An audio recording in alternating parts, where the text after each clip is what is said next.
नमस्कार, news 18 update में आपका स्वागत। मैं राहुल ओझा आपके साथ। नीतीश कैबिनेट के विस्तार पर बड़ी खबर सामने आ रही है। सीएम नीतीश कुमार का बड़ा बयान सामने आया है। विस्तार पर डिप्टी सीएम से पूछ लें, तेजस्वी इस पर गठबंधन से बात कर लें।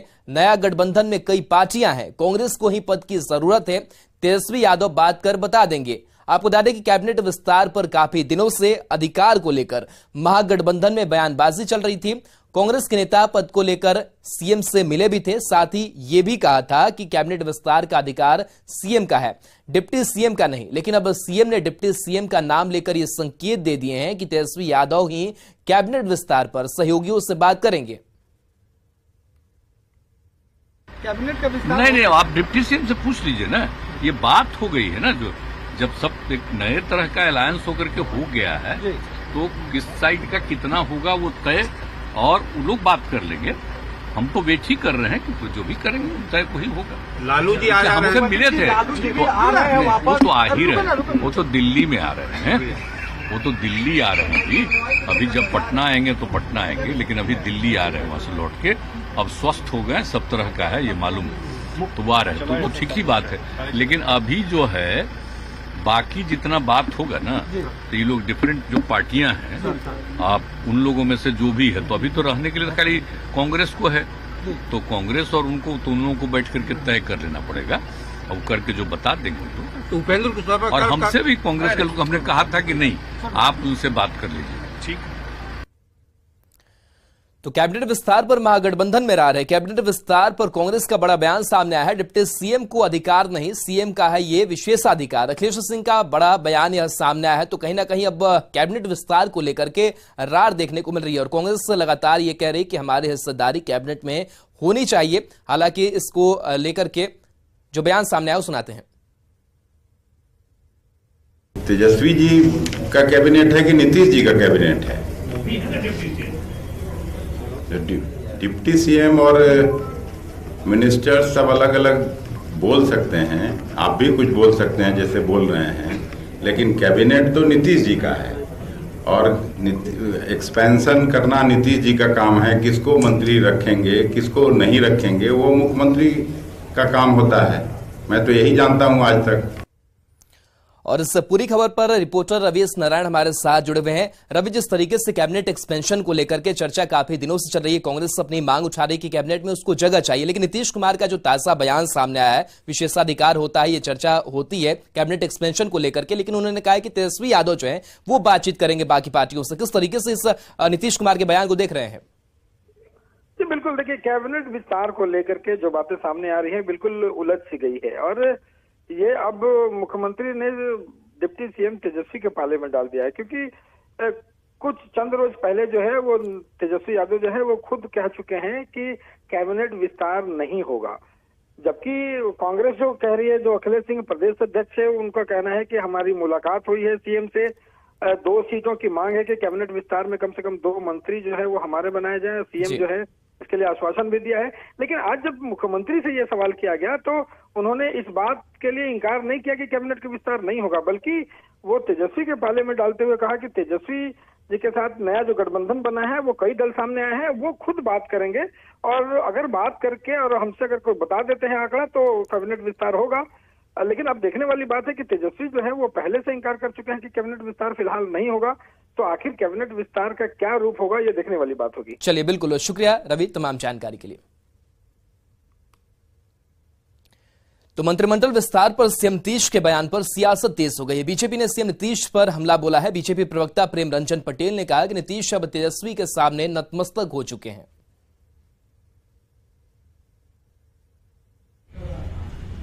कभी कहते हैं कि सभी दलों का नाम आ जाएंगे तो विस्तार हो जाएगा, कभी कहते हैं कि तेजस्वी चाहेंगे तभी विस्तार होगा। तेजस्वी सभी दलों से नाम लेकर बात कर करके नाम देंगे, यानी कि नीतीश कुमार पूरी तरह से आत्मसमर्पण कर दिए हैं। ये जता दिए रहे हैं कि मैं कुछ भी नहीं हूं महागठबंधन में, मेरा कुछ चलता ही नहीं है। तेजस्वी यादव जो चाहेंगे वही होगा। भागलपुर में सीएम नीतीश अपने दोस्त उदयकांत मिश्रा के भिखनपुर आवास पहुंचे। सीएम ने घर में परिवार वालों से मिले और हालचाल जाना, जिसके बाद सीएम हवाई अड्डा निकल गए। सीएम नीतीश समाधान यात्रा के तहत भागलपुर शहर में थे।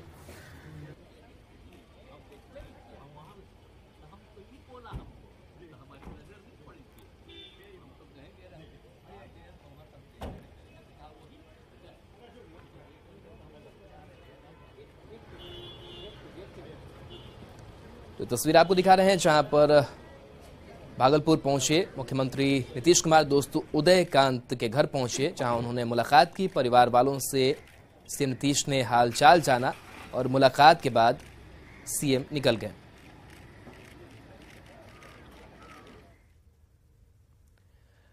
पटना हाईकोर्ट ने कोसी विकास प्राधिकरण के गठन के साथ ही बाढ़ की समस्या के समयबद्ध समाधान के निर्देश दिए हैं। जल संसाधन मंत्री संजय झा ने फैसले को ऐतिहासिक बताया है। संजय झा ने कहा कि फैसला उत्तर बिहार के लोगों के मन से बाढ़ का डर हमेशा के लिए समाप्त करने का मार्ग प्रशस्त करेगा। मंत्री संजय झा ने कहा कि ये ऐसा निर्णय है जो हमारी नदियों के प्रवाह मार्ग को बदल देगा और 7 दशक से बढ़ती जा रही उदासीनता को हमेशा के लिए ठीक कर देगा।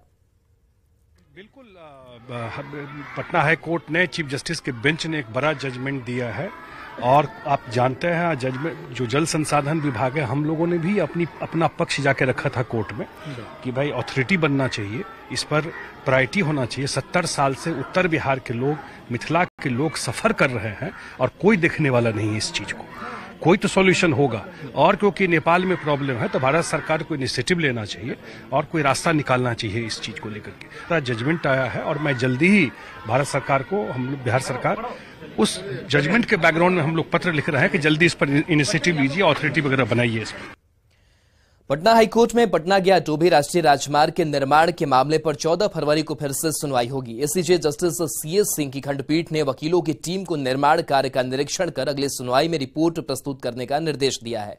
सुनवाई से पहले वकीलों की टीम ने राष्ट्रीय राजमार्ग के निर्माण कार्य का निरीक्षण किया। पिछली सुनवाई में कोर्ट ने फेज 2 के निर्माण में आ रही बाधाओं और अतिक्रमण को हटाने का निर्देश दिया था। कोर्ट ने इसके लिए आवश्यक पुलिस बल और व्यवस्था मुहैया कराने का निर्देश दिया था। से डोभी तक एनएच का जो निर्माण हो रहा है, बाईपास का निर्माण होना है, उसको लेकर लगातार हाई कोर्ट सख्त नजर आ रहा है। हाई कोर्ट ने इसको लेकर एक टीम का गठन किया है जो ये सर्वे करेगी, यहाँ जाकर स्पॉट पर देखेगी कि आखिर रुकावट क्या आ रहा है, क्योंकि जो ठेकेदार है, कॉन्ट्रैक्टर है, उसने जून तक सड़क निर्माण करके सौंप देने की बात कही है। लेकिन साथ ही ये बात भी सामने आ रही है कि कई तरह की दिक्कतें पेश आ रही है। उसको लेकर हाईकोर्ट ने कमेटी गठित की है। वकीलों का टीम है जो यहाँ पहुंचा है। हम कोशिश करते हैं, उनमें से कुछ लोगों से बात करने की कोशिश करते हैं। और पैसा हमको नहीं करा, एक पैसा नहीं दिया। तो आपने जो टीम आई है उनको ये बता दिया? सुन रहे हैं वो कौन है? सुन रहे हैं, भोजन में सुन रहे हैं, भोजन से लौट के आ रहे हैं। अमीन है साहब भाई, यहाँ ये जहानाबाद थाना क्षेत्र का सहवाजपुर गांव है और यहाँ इस गांव में लोग मौजूद है। एक टीम आई, चली गई, इनकी क्या दिक्कतें, इनकी क्या समस्या है, इस पर किसी ने ध्यान नहीं दिया। पीछे अधिकारियों की टीम है, हम कोशिश करेंगे। आज टीम क्यों आई? आपको कोई सुनवाई नहीं कीजिएगा, आप लोग कौन करेगा?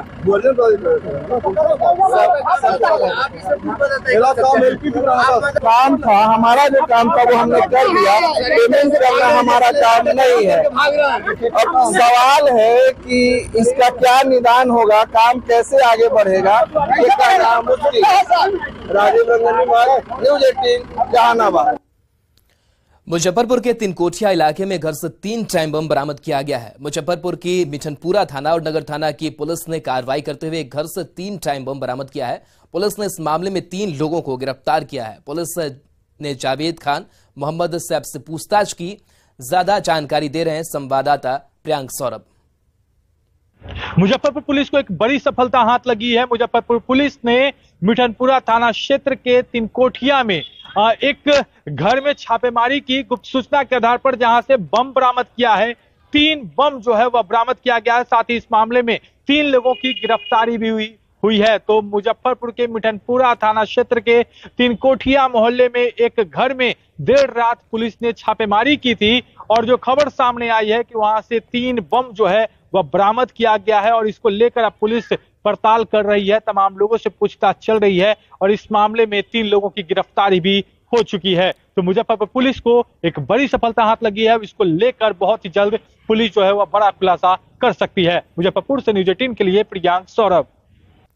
खबर लखीसराय से, जहां हदहदिया जंगल से 18 कारतूस, इलेक्ट्रिक डिवाइस समेत भारी मात्रा में नक्सली सामान बरामद हुआ है। सर्च ऑपरेशन में 3 वॉकी टॉकी, नक्सली वर्दी, लेवी मांगने वाला रसीद, नक्सली बैच और साहित्य बरामद हुआ है। हालांकि सर्च ऑपरेशन के दौरान नक्सली फरार हो गए। इस एसपी अभियान के मुताबिक पीरी बाजार थाना क्षेत्र में पहाड़ी इलाकों में नक्सली कमांडर सुरेश कोरा दस्ता किसी बड़ी वारदात को अंजाम देने की तैयारी में था। सूचना के बाद सर्च ऑपरेशन में यह सामान बरामद किया गया। नक्सलियों के खिलाफ सर्च ऑपरेशन जारी है।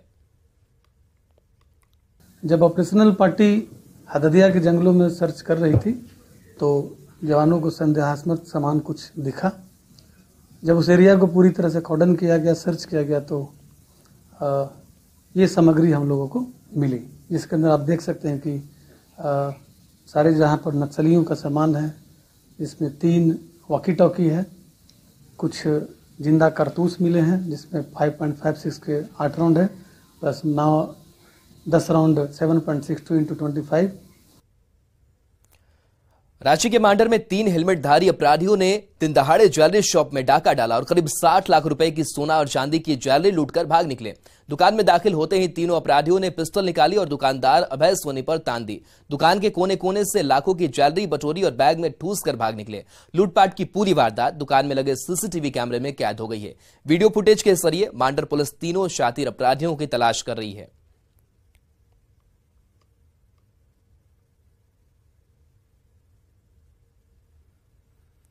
गया में जेडीयू नेता की हत्या के बाद पुलिस ने कार्रवाई तेज कर दी है। मृतक के छोटे भाई की पत्नी पर हत्या का आरोप है। पुलिस आधे दर्जन लोगों को हिरासत में लेकर पूछताछ कर रही है, जिसमें जेडीयू नेता के छोटे भाई तेज प्रताप सिंह और उसकी पत्नी अंजलि सिंह भी शामिल है।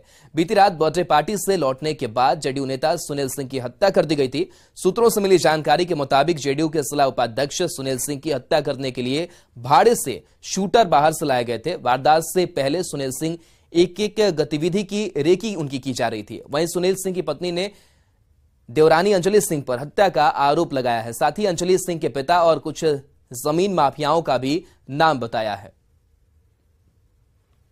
जिन्हें लगता है कि जमीन में अति हो जाता है उसके बाद हत्या से कुछ होना जाना नहीं है, तो ये भय पैदा होना उन लोगों में बहुत जरूरी है। और ये भय पैदा निश्चित तौर पर जो भी कातिल है उसको सजा अविलंब मिलेगी, फास्ट ट्रैक कोर्ट के अंतर्गत मिलेगी, तो जरूर ये भय पैदा हो। और लगभग 10 बजे के आसपास कार्यक्रम समाप्त हो गया। खाना वाना खा के हम लोग निकले, वो भी नीचे उतरे, हम भी नीचे उतरे और दोनों अलग अलग बाइक से एक साथ वहां से निकले हैं। बाइक अंदर करने के दरमियान आवाज सुनाई दिया, फड़ाक फड़ाक, मैंने गोली चलने का 4-5 आवाज उनके घर के तरफ से है। चूंकि मेरे घर से उनका घर दिखाई देता है, हम और मेरी पत्नी भी बगल में ही थे, दौड़ के पहुंच गए तो देख रहे हैं कि जस्ट दरवाजा से थोड़े दूर पे आम के पेड़ है, वहीं पे वो गिरे हुए हैं, खून से पूरा लगता। तुरंत संबंधित वरीय पुलिस पदाधिकारी एसडीपीओ वजीरगंज तथा एसएचओ मुफस्सिल को घटनास्थल पर पहुंचने का निर्देश दिया गया तथा मेरे द्वारा स्वयं भी वहां पर तुरंत पहुंचा गया और इस मामले में पुलिस के द्वारा घटनास्थल पर पहुंच करके अभी तक जांच की जा रही है। अभी तक जो जानकारी प्राप्त हुई है, ये आपसी विवाद का मामला अभी तक के जांच में आया है। अररिया से खबर है, जहां नेपाल बॉर्डर पर टायर चलाकर प्रदर्शन किया गया है। थानेदार के खिलाफ प्रदर्शन किया गया है। महिला के साथ दुर्व्यवहार का आरोप है। जोगबनी थानाध्यक्ष पर गंभीर आरोप है। भारत नेपाल सीमा के जोगबनी बॉर्डर पर प्रदर्शन किया गया है। तो तस्वीरें हम आपको दिखाएंगे जहां पर यह प्रदर्शन किया गया है। नेपाल बॉर्डर पर टायर चलाकर प्रदर्शन किया गया है।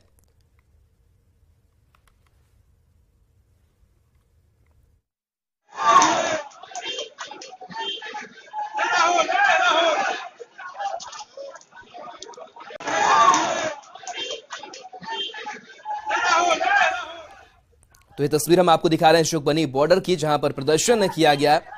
आपको बता दें कि नेपाल बॉर्डर पर टायर चला करके प्रदर्शन की तस्वीर सामने आई है। आक्रोश भी नजर इस दौरान आया। थानेदार के खिलाफ प्रदर्शन किया गया। कई गंभीर आरोप थानेदार के खिलाफ लगाए गए हैं। महिला के साथ दुर्व्यवहार का आरोप लगाया गया है। किशनगंज में आदिवासी समाज के लोगों ने रेल चक्का जाम कर दिया। रेल चक्का जाम करने से राजधानी, महानंदा एक्सप्रेस सहित कई प्रमुख ट्रेनें आसपास के अलग अलग स्टेशनों पर लगभग 2 घंटे तक खड़ी रही।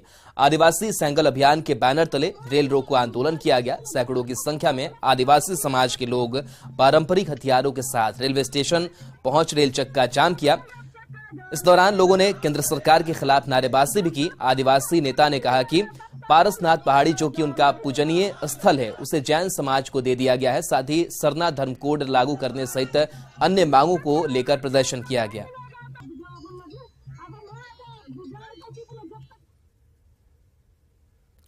मुजफ्फरपुर में राहुल हत्याकांड पर बीजेपी ने सरकार पर बड़ा आरोप लगाया है। प्रदेश बीजेपी अध्यक्ष संजय जायसवाल ने कहा कि महागठबंधन के मंत्रियों के आगे नीतीश मजबूर है। बीजेपी ने हत्याकांड में मंत्री इसराइल मंसूरी के शामिल होने का आरोप लगाया है। साथ ही आरजेडी नेता मुन्ना यादव द्वारा गुंडों के जरिए परिजनों पर दबाव बनाया जा रहा है कि परिजन एफआईआर बदल दें। बीजेपी ने इस मामले में इसराइल मंसूरी का इस्तीफा लेने और थाना प्रभारी को सस्पेंड करने की भी मांग की है। हत्या इसराइल मंसूरी के द्वारा कराई जा सकती है और उसके 6 दिन बाद उसमें से हत्या हो जाती है। हत्या का बाप चिल्ला चिल्ला के कह रहा है कि इसराइल मंसूरी और ये 5 ठेकेदार दोषी हैं। उसके बाद थाना प्रभारी उस एफआईआर को हटा करके एक नकली एफआईआर पोस्टमार्टम के ऑफिस में लेता है, तो यह बताता है कि यह थाना प्रभारी और मंत्री की मिलीभगत। आरोप किसी पर भी लग सकता है, लेकिन अगर आरोप को, मंत्री पर लगे आरोप को पुलिस पूरा एफआईआर बदलने का काम करती है, तो जाहिर बात है कि वह मंत्री दोषी है और उस पर कार्रवाई होनी चाहिए।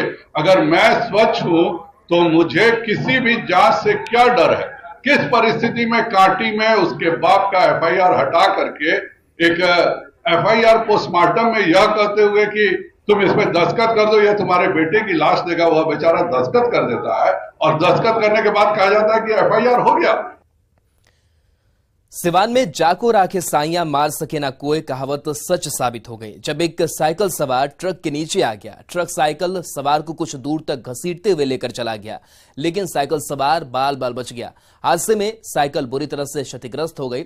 दरौंदा के नवलपुर का रहने वाला ललन शर्मा मेला में सामान बेचने के लिए जा रहा था। बसंतपुर बाजार में सामान खरीदकर जैसे ही वो निकला, तेज रफ्तार ट्रक की चपेट में आ गया।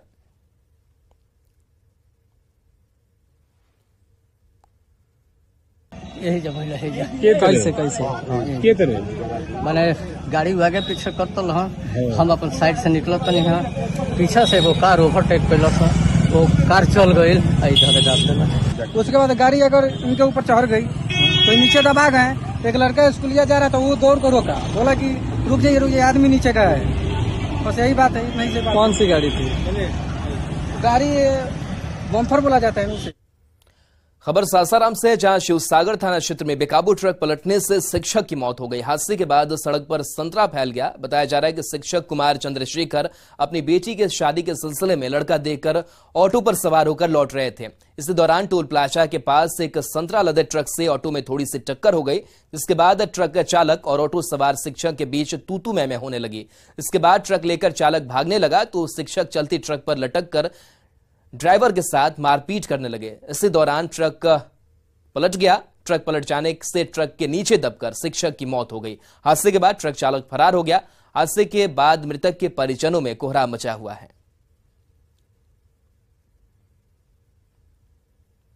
और इसी के साथ